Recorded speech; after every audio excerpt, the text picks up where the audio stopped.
to imagine how much of your limiting beliefs or how much of your insecurities are just from your parents that you inherited through gene and DNA. Maybe it's not you. So start really asking yourself, do I believe this about myself? Or is this something that I got from my mother, got from my father, from my ancestors? And you can rewire those beliefs. Working hard for something we don't care about is called stress. Working hard for something we love is called passion.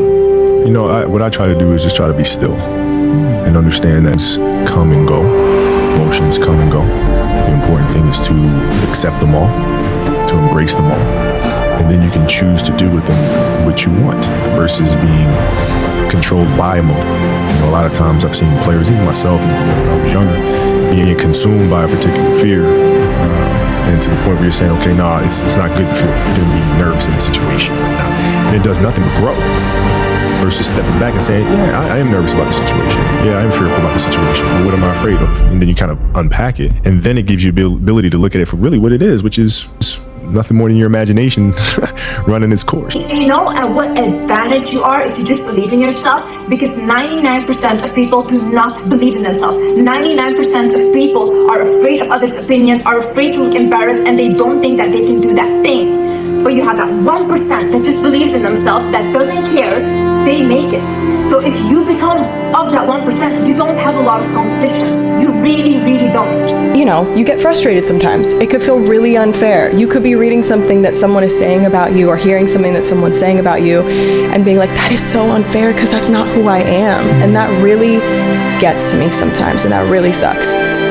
But then looking at myself in the mirror and being like, but I know who I am. And that's all. Why does anything else matter? And my friends know who I am. And my family knows who I am. Like, why does everything else is just noise? This basically means that no matter how hard you try to do something, your environment will always dictate who you are.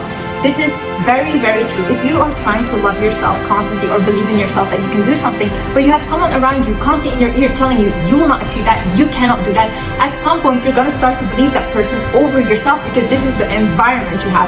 If you live in a household where this is the case, then try to minimize contact with these people. Try to stay at work as much as you can. Try to stay away from them as much as you can, or in your room, don't engage with them if this is your relationship. Everybody has a turn back moment.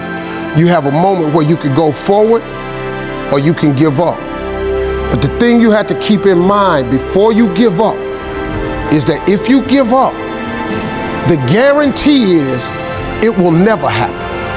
That's the guarantee of quitting, that it will never happen no way under the sun. The only way the possibility remains that it can happen is if you never give up no matter what. Because God is always coming. He's never too late. If your happiness depends on the actions of others, you know, you're at mercy of things that you can't control. And that's never where I want to be. Even though you think I'm ugly, I deserve to take up space. I deserve to put my content out there, and I deserve to be seen. Even though I'm not what you like, I deserve to be here. I just think that's so beautiful and powerful. It's just realizing that no matter what anyone tells you, no matter that you think that you're not good enough, just being here means that you're a miracle and means that you're allowed to take up space. God didn't put you on earth to not take up space. There was space for you, and that's why you came to this earth. That's why you have a mission on this earth and you have a purpose. But the purpose cannot be fulfilled because your lack of self-belief is blocking the purpose. No one is holding you back. You are holding yourself back.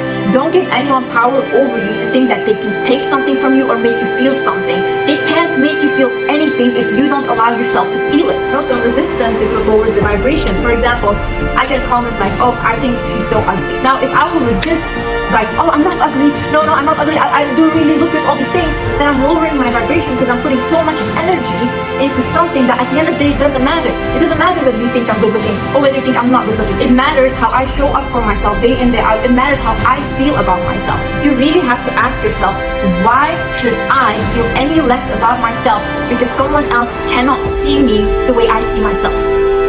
Why would you give someone power like that? If you just accept like, I am ugly to you, and that is okay, it can just pass through. The more you try to resist all these emotions, is the more you'll feel worse and worse, and your energy goes into resisting it instead of letting it pass through.